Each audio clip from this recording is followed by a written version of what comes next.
বিবি দেশের প্রেসিডেন্ট মরে নাই। কই কোন কাফেরের মোকাবেলায় কি মুসলমানরা পরাজিত হয়েছে? কই না না, কোন কাফেরের মোকাবেলায় মুসলমান পরাজিত হয় নাই। কই তাহলে কেন এত বড় ইন্না লিল্লাহ বললেন? কই জানতে চাও? কই হ্যাঁ জানতে চাই। কই এজন্য ইন্না লিল্লাহ বলেছি, আমার ঘরের ভিতরে খলিফা দুনিয়া ঢুকায়া দিছে, ঘরের ভিতরে দুনিয়া ঢুকায়া দিছে। আজকে যদি 1 কোটি টাকা 1 লক্ষ টাকা আমার আপনার ঘরের ভিতরে কেউ দিত, কাউকে বলতাম না, চুপি চুপি ব্যাংক অ্যাকাউন্টে জমা করে আসতাম কি আসতাম না? কিন্তু সাঈদ ইবনে আমির আল জুমাহি নবীর আদর্শের একজন সাহাবী 1000 স্বর্ণ মুদ্রা দেখে পেরেশানিত হয়ে গেলেন। ঘরের ভিতরে দিন ঢুকায় দিছে, আমি তো জাহান্নামী হয়ে যাব। স্ত্রীকে বললেন, এই মুদ্রাগুলো কি করা যায়?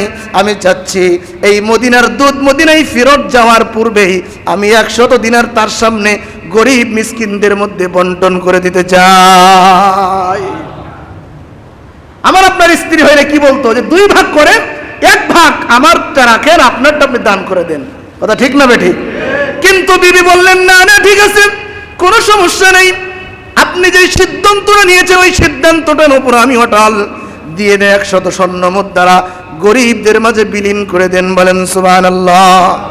একবার শুধু পড়ে নিয়েছে, লা ইলাহা ইল্লাল্লাহ মুহাম্মাদুর রাসূলুল্লাহ সাল্লাল্লাহু আলাইহি ওয়াসাল্লাম।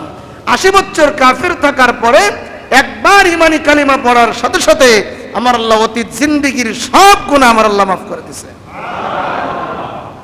এজন্য কিয়ামতের ময়দানে तमाम জমিন একদিকে এক পাল্লায় রাখা হবে, আর এই কালিমা আরেক দিকে রাখা হবে। কালিমার পাল্লাই ভারী হয়ে যাবে। আর একটু জোরে বলেন সুবহানাল্লাহ। মানে तमाम দুনিয়া, 7 আসমান জমিন এক পাল্লায় রাখা হবে, আর এই কালিমাটা আরেক পাল্লায় রাখা হবে, ইমানি কালিমা। আল্লাহ পাক বলেন এই ইমানি কালিমার পাল্লাটা ভারী হয়ে যাবে। এজন্য একজন 80 বছর কাফের যদি একবার এই কালিমা ইমানের সাথে, ইখলাসের সাথে, ইয়াকিনের সাথে পড়ে নেয়, আল্লাহ পাক তার 80 বছর জিন্দেগীর সব গুনাহ মাফ করে আল্লাহ তাকে মাসুম বানায় দেয়। ঠিক তেমনি ভাবে যে নবীর উপরে কালিমা, যে নবী এই কালিমা নিয়ে এসেছেন, এই নবীর উপরে যারা ঈমান আনে, নবীর উম্মত যারা হয়, নবীর আদর্শে আদর্শিত হয়ে যারা পথ চলে, এদের মতো সৌভাগ্য আসমানের নিচে জমিনের উপর আর কেউ হইতে পারে না। এজন্য নবীর পথেই শান্তি, নবীর আদর্শেই শান্তি, নবীর সুন্নতের ভিতরে শান্তি, আল্লাহর হুকুম আহকামের ভিতরে শান্তি, এর বাহিরে আর কোনো বিষয়ে কোনো শান্তি নাই। এজন্য আমরা সৌভাগ্যবান মানুষ, আমাদের মতো সৌভাগ্যবান পৃথিবীর জমিনে আর কেউ নাই যে আল্লাহ পাক আমাদেরকে এই কালিমার ভিতরে প্রবেশ করিয়ে এই কালিমার উপরে এখনো পর্যন্ত আমার আল্লাহ আপনাকে আমাকে ইস্তেকামত থাকার তৌফিক দিয়েছেন। এজন্য আরেকবার বলছি আলহামদুলিল্লাহ। আল্লাহর নবীর আদর্শে আদর্শিত হয়েছে সাহাবায়ে কেরাম, এই জন্য আমার আল্লাহ সাহাবায়ে কেরামের প্রতি খুশি। এই জন্য আমার আল্লাহ বলেছে 26 নম্বর পারা, রাদিয়াল্লাহু আনহুম ওয়া রাদু আন, আমি সাহাবায়ে কেরামের প্রতি খুশি, সাহাবায়ে কেরাম আমি আল্লাহর প্রতি খুশি। বলেন সুবহানাল্লাহ। এর কারণটা হচ্ছে সাহাবায়ে কেরাম আল্লাহকে মেনেছে, আল্লাহর রাসূলের আদর্শে আদর্শিত হয়েছে, এজন্য আমার আল্লাহ সাহাবায়ে কেরামের প্রতি খুশি হয়েছে। ঠিক তেমনি ভাবে আজও যদি আমরা আল্লাহর পথে চলি, নবীর আদর্শে আদর্শিত হতে পারি, সেই আল্লাহ এখন আছে না নাই? ওই আল্লাহ আমার আপনার উপর রাজি খুশি হবেন কি হবেন না? হবেন। যে কথা আপনাদেরকে শোনাচ্ছিলাম, 26 বছর বয়সে নওজওয়ান হযরতে খলিফাতুল মুসলিমিন ওমর ফারুক আল্লাহর নবীর হাতে হাত দিয়ে কালিমা পড়ে মুসলমান হয়েছে। বলেন আরেকবার সুবহানাল্লাহ। রাজা যেমন হয় প্রজারাও তেমনই হয়। কথা ঠিক না বেটি? সাঈদ ইবনে আমির আল জুমাহি রাদিয়াল্লাহু তাআলা আনহু ওমরকে বলছে, আমার আল্লাহ পাক তোমাকে রাজত্ব দিয়েছে, খেলাফত দিয়েছে, যেন এই খেলাফতের ভিতরে, রাজত্বের ভিতরে বিন্দু পরিমাণ ত্রুটি বিচ্যুতি না হয়। যদি হয় তাহলে কিন্তু আল্লাহর দরবারে তুমি জবাব দিতে পারবে না। বলেন না সুবহানাল্লাহ। এই কথা বলছে একজন প্রজা একজন রাজাকে। কে বলছে? একজন প্রজা একজন রাজাকে বলছে, ওমর আল্লাহ পাক তোমাকে রাজত্ব দিয়েছে, এই রাজত্ব যদি 19-20 হয়, প্রজাদের উপর অত্যাচার জুলুম হয়, তাহলে কিন্তু আল্লাহর দরবারে বড় পাকড়াও হইতে হবে। খুব সাবধানের সহিত রাজত্ব পরিচালনা করবা।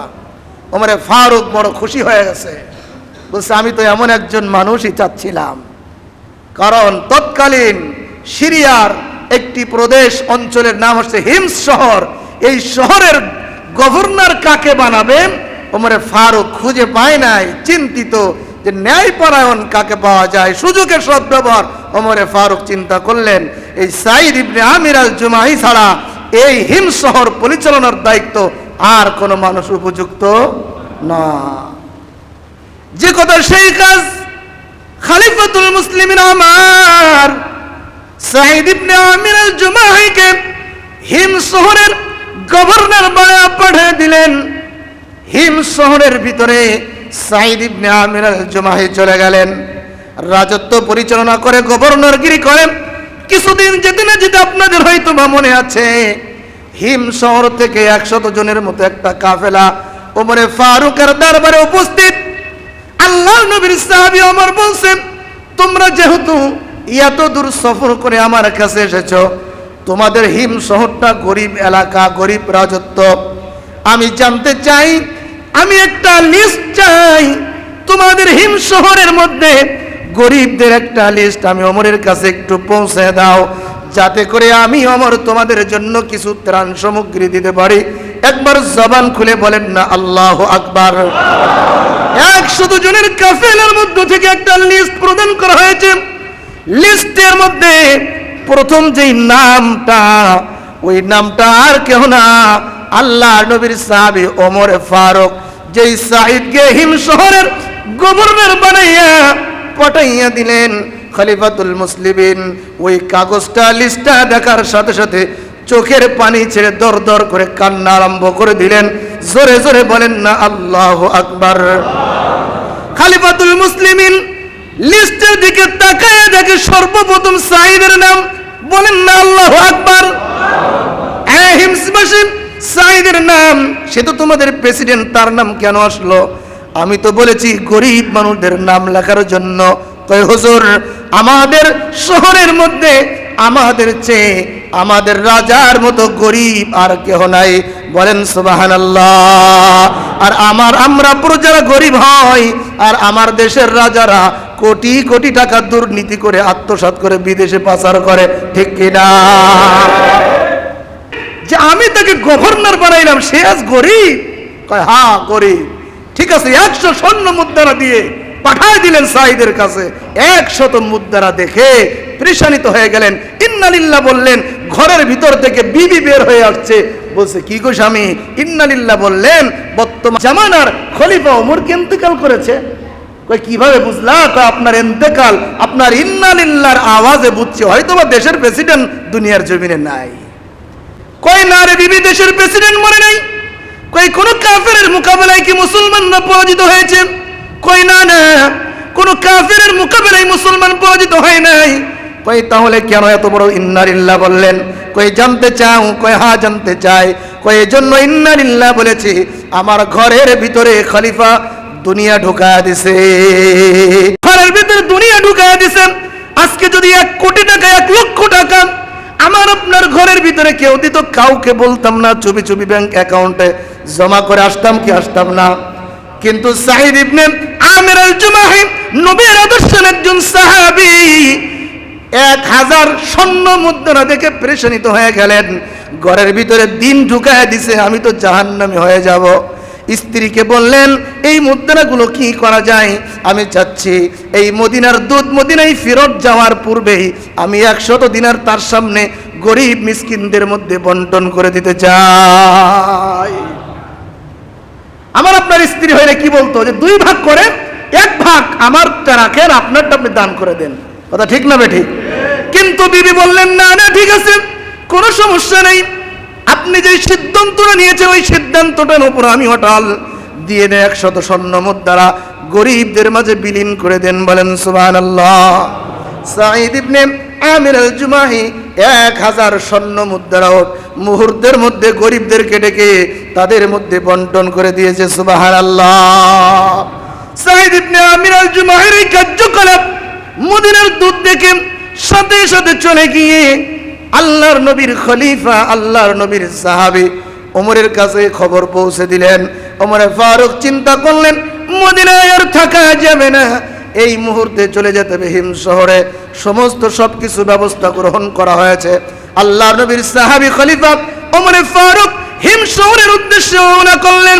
হিম শহরের মধ্যে ওমরে ফারুক প্রবেশ করলেন। হিম শহরবাসী সবাই খুশি, বর্তমান জামানার প্রেসিডেন্ট আমাদের শহরের ভিতরে আসছে। প্রত্যেকটা নারী পুরুষ খুশি। আল্লাহর নবীর সাহাবী ওমরে ফারুক হিম শহরের সমস্ত মানুষদেরকে ডাকলেন, ডেকে বসাইলেন, বড় একটা খোলা ময়দানে উপস্থিত করলেন। পাশে বসাইছে সাঈদ ইবনে আমির আল জুমাহি, হিম শহরের গভর্নরকে। জোরে জোরে আওয়াজ দিয়ে বলেন না সুবহানাল্লাহ। আল্লাহ নবীর সাহাবী হযরত ওমর সাঈদের অবস্থা জানার জন্য, সাঈদ কেমন ভাবে রাষ্ট্র পরিচালনা করছেন জানার জন্য শহরের গ্রামের প্রত্যেকটা মানুষদেরকে ডাক দিলেন। ডেকে উপস্থিত জনতার সামনে ওয়াজ করছেন, ভাষণ দিচ্ছেন। ডেকে ডেকে বলছেন, আমি জানতে চাই তোমাদের মাঝে যে গভর্নর আমি নিযুক্ত করেছি, আমার একান্ত আরেকজন সাহাবী, আল্লাহর নবীর সাহাবী সাঈদ ইবনে আমির আল জুমাহি কেমন লোক আমি একটু জানতে চাই। তোমরা তার সম্পর্কে কিছু বলো। কেউ কোনো কথা বলার সাহস পাই না। দূর থেকে এক কোণা থেকে একজন মুরব্বী হাত উঠায় আছে, আমি খলিফার বিরুদ্ধে সাক্ষ্য দিব, এ খলিফা, এ গভর্নর আমাদের জন্য উপযুক্ত না।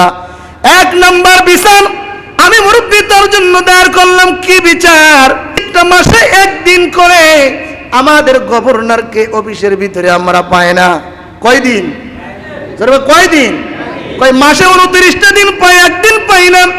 কয় 30টা দিন পাই, 31তম দিনে আমরা আমাদের গভর্নরকে আমরা অফিসের ভিতরে পাই না। বিচার 30 দিন ডিউটি করে, একদিন করে না, এটা হচ্ছে বিচার। আল্লাহ নবীর সাহাবী ওমর সাঈদকে রেখে বলছে, সাঈদ রে, জানতে চাই তোমার বিপক্ষে, তোমার পক্ষে মানুষগুলো বিচার দিচ্ছে, এটা কি সত্য? কয় হ্যাঁ আমিরুল মুমিনিন, এটা সত্য। কয় কি জন্য তুমি মাসে একটা দিন অফিস কামায়া দাও? কয় আমিরুল মুমিনিন, আপনি জানেন আমি সাঈদ একজন গরিব মানুষ, গরিব একজন সাহাবী। আমি হিমসের রাজত্ব কায়েম করে শাসন করে, কিন্তু আল্লাহর নবীর ন্যায় ইনসাফ কায়েম করে আমি দেশটাকে শাসন করে আমি অত্যন্ত গরিব। কেমন গরিব রে মুসলমান? আমিরুল মুমিনিন, আমি সাঈদের একটা জামা ছাড়া আর দ্বিতীয়টা কোনো জামা নাই। আমিরুল মুমিনিন, একটা জামা পরে 30টা দিন পর্যন্ত আমি অফিস করি, একটা পায়জামা লুঙ্গি পরে আমি 30টা দিন অফিস করি। মাসের শেষে আমি যে সময় অফিসের দিকে যাই, শরীরের কাপড়টা গন্ধ হয়ে যায়। এজন্য মানুষের সামনে ঠিক মতো অফিস করতে পারি না। এজন্য শেষের দিন আমি আমার জামাটা শুকাই, ধুয়ে দেই। জামাটা শুকাইলে জামাটা পরিধান করে, তারপর লুঙ্গিটা ভিজায় দেই, লুঙ্গিটা শুকাইলে লুঙ্গিটা পরিধান করে।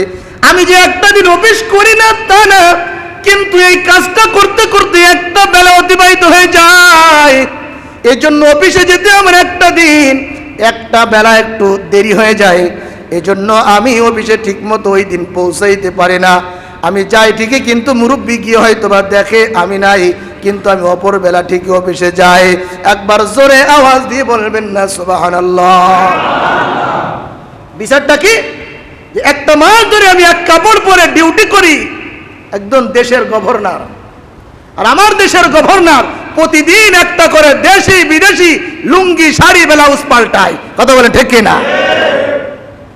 আল্লাহ নবীর আদর্শ, সাহাবীদের আদর্শ যদি হইতো, মুসলমান দেশের পরিস্থিতি কোশ্চিন কারো এমন হইতো না। লোভে পাপ, পাপে মৃত্যু। যত লোভ করবে তার তত ধ্বংস অনবরিত আসবে কি আসবে না? তার ধ্বংস তত অবধারিত অল্প দিনের মধ্যে। কত জোরে বলেন ঠিক কিনা? তুমি এই কাজ করো? কয় হ্যাঁ। কয় কি জন্য করো? জনসম্মুখে বলো। কয় আমি ওই দিনটা লুঙ্গি এবং জামাটা আমি ধুয়ে দেই, এজন্য আসতে আমার একটু দেরি হয়ে যায়, আগাবেলা ডিউটি করি আর আগাবেলা করতে পারি না। বলেন আল্লাহু আকবার। মানুষের ভুলগুলো মুহূর্তের মধ্যে দূর হয়ে গেছে, গেছে কি যায় নাই? হিমসের মুসলমানেরা, দ্বিতীয় নম্বর অভিযোগ, আমার সাঈদের জন্য কেউ কোরবানি কয়, হ্যাঁ হ্যাঁ দ্বিতীয় নম্বর অভিযোগ করব। আর একজন মুরব্বী দাঁড়িয়ে অভিযোগ করছে, আমাদের গভর্নরকে আমরা দিনের বেলা পাই, রাতের বেলা আমাদের গভর্নরকে আর খুঁজে পাওয়া যায় না। দুই নম্বর অভিযোগ কি? যে রাতের বেলা আমরা পাই না, দিনের বেলা প্রত্যেকটা সময় আমাদের গভর্নরকে আমরা পাই, কিন্তু রাতের বেলা আমার গভর্নরকে আমরা খুঁজে আর পাই না। সাঈদ, রাতের বেলা তোমার প্রজারা কেন তোমাকে পায় না জানতে চাই। কয়, খলিফাতুল মুসলিমিন, আমি আমার জীবনটাকে দুইটা ভাগে ভাগ করে ফেলেছি। কয় ভাগ? আরো জোরে, কয় ভাগ? খলিফাতুল মুসলিমিন আল্লাহ নবীর সাহাবী আমার, আমি আমার জীবনটাকে দুইটা ভাগে বিভক্ত করেছি। মুসলমান, আজ এই 2 নম্বর পয়েন্টটা আপনার জন্য মেসেজ, আমার জন্য মেসেজ। আল্লাহ নবীর সাহাবী সাঈদ ইবনে আমির আল জুমাহি জীবনটাকে দুইটা ভাগে বিভক্ত করেছে। কয়, দিনের বেলায় প্রজারা পাই, রাতের বেলা কেন পাই না একটু জানতে চাই। কয়, হুজুর আমি আমার অ্যানসার গুলো দিয়ে যাই। সাঈদ ইবনে আমির আল জুমাহি অ্যানসার দিচ্ছে, হুজুর সারা দিনটা আমি আমার জীবনটা প্রজাদের কল্যাণে, প্রজাদের সুখে, প্রজাদের দুঃখের জন্য আমি চিন্তা করেছি। আমার জীবনটাকে সারা দিনের জন্য আমি প্রজাদের খেদমতে কাটাইয়া দিব। জোরে বলেন না আল্লাহু আকবার। আমার জীবনের একটা ভাগ দিনের বেলায় প্রজাদের জন্য দিব, আর রাতের অংশটা আমি আমার জীবনটা আমার মাওলার জন্য দিয়ে দিব। বলেন না সুবহানাল্লাহ। আমি দিনের বেলায় আমি আমার প্রজাদের খোঁজ খবর নেই, আর রাত হয়ে গেলে মালিকের দরবারে যাই নামাজ বিছা দিয়ে মালিকের দরবারে সেজদায় পড়ে দুপুরা চোখের পানি ফেলে আখিরাতের জন্য, কবরের জন্য, হাসরের জন্য, ময়দানে মাহশারের জন্য, জাহান্নাম থেকে মুক্তির জন্য, জান্নাতের জন্য আমি মাওলার কুদরতি পায়ে সেজদা দিয়ে সারাটা রাত কাটায় দেই। বলেন সুবহানাল্লাহ। হুজুর দিনের বেলায় প্রজাদের দেই, রাতের বেলায় তাহাজ্জুদ পড়ে কাটায় দেই। আল্লাহু আকবার। মুসলমান, আমার দেশের এমনও এমপি মন্ত্রীরা আছেন দিনের বেলায় দুর্নীতি করেন, রাতের বেলায় 70 রাকাত তাহাজ্জুদ পড়েন। আছে না নাই? এই নারায়ণগঞ্জের এমপি শামীম ওসমান পালাতক আছেন, যদি দুর্নীতি না করতো তাহলে পালাইতো না, ঠিক কি না? সে বলে রাতের বেলায় আমি প্রজাদের খোঁজ খবর নেই, দিনের বেলায় খোঁজ খবর নেই, রাতের বেলায় তাহাজ্জুদ পড়ি 70 রাকাত। কয় রাকাত? 70 রাকাত তাহাজ্জুদ বলে রাতের বেলায়। আর দিনের বেলায় কি করে? দিনের বেলায় চুরি করে। বলে কি করে? চুরি করে। যদি চুরি নাই করতো তাহলে দেশ ছেড়ে পালাইতো? কথা বলে না, দেশ ছেড়ে পালাইতো? কোন একজন ভালো মানুষ দেশ ছেড়ে পালাইছে? চোরেরা তোই পালাইছে। কথা ঠিক না বেটে? আপনি যদি এতই সুফি হবেন, এতই দরবেশ হবেন, তাহলে দেশ ছেড়ে পালাবেন কেন?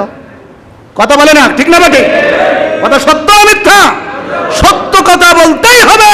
সত্য কথা বলতে গিয়ে যদি ফাঁসির মঞ্চেও ঝুলতে হয়, সত্য কথা মুসলমানের মুখ চেপে কোনোদিন কেউ বন্ধ করতে পারবে না, ঠিক কিনা?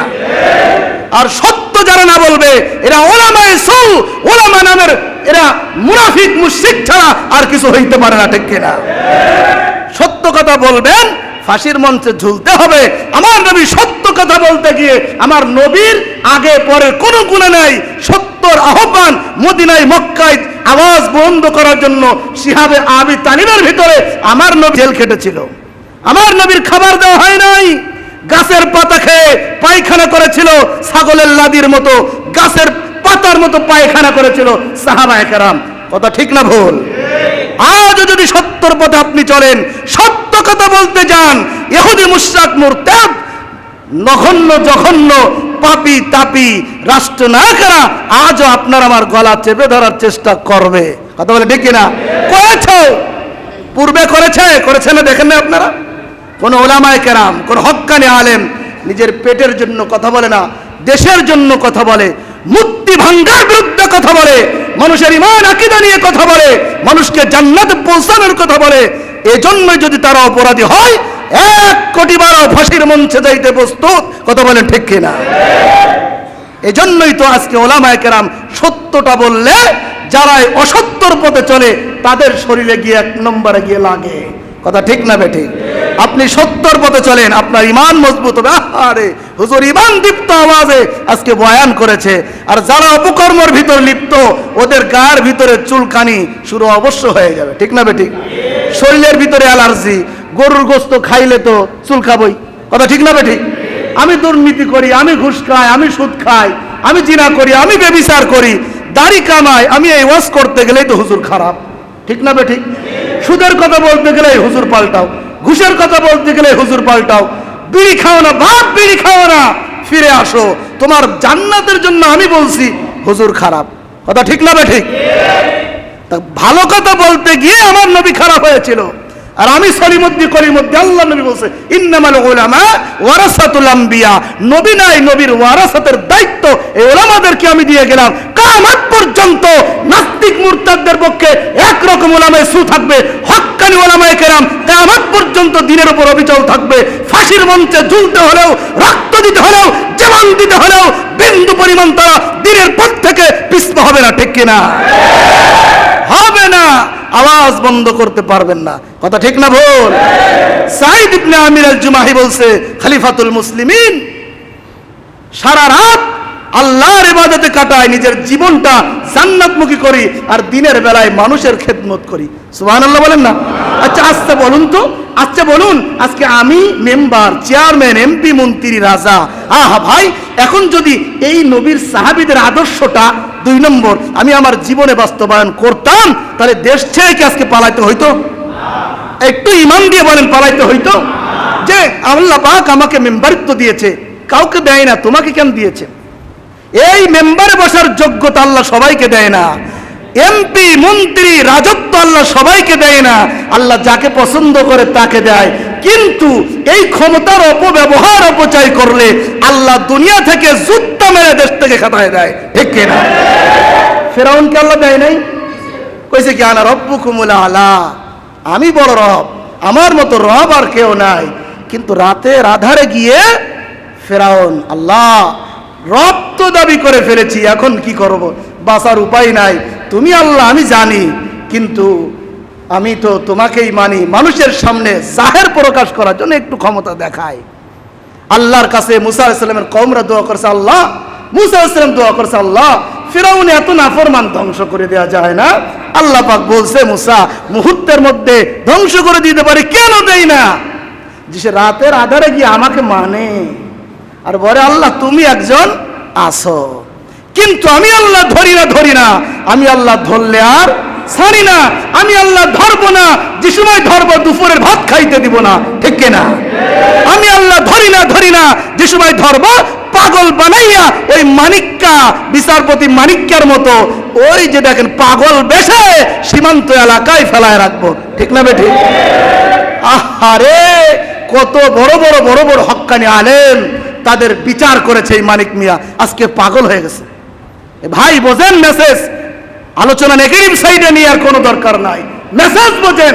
যারা, আমি একদিন জুমায় বলেছিলাম, যারা হক্কানি ওলামায়ে কেরামের পিছনে রাখবে, মারফে গাঙ্গুহি একটা কিতাব আমার কাছে পড়বেন, আল্লামা গাঙ্গুহি রহমতুল্লাহ আলাইহি বলেছেন, যারা ওলামায়ে কেরামের পিছনে লাগবে এরা মরার সময় কবরে মানুষকে দেয় কি দেয় না? কথা বলেন, দেয় কি দেয় না? মুসলমানের মুখ কোন দিকে ফিরায়? কথা বোঝে না? ডান দিকে ফিরায় না? মুসলমানের মুখ কোন দিকে ফিরায়? ডান দিকে। আল্লামা মারিফে গাঙ্গুহি রহমতুল্লাহ আলাইহি এই কিতাবের ভিতরে লিখেছেন, যিনি ওলামায়ে কেরামের বিরোধিতা করবে, হক্কানি ওলামায়ের পিছনে লেগে থাকবে 24 ঘন্টা, আল্লাহর কসম দিয়ে বলে যায় মরার পরে মুখ ডান দিকে দিবে, কিন্তু কবর খুঁজে দেখবা ওলামায়ে কেরামের দুশমন হওয়ার কারণে তার মুখ ডান দিকে নাই, তার মুখ বাম দিকে চলে গেছে। নাউজুবিল্লাহ জোরে বলেন, আর একবার জোরে বলেন নাউজুবিল্লাহ। এই জন্য ওলামায়ে কেরামের প্রতি বিদ্বেষ রাখা যাবে? যাবে না। যাবে?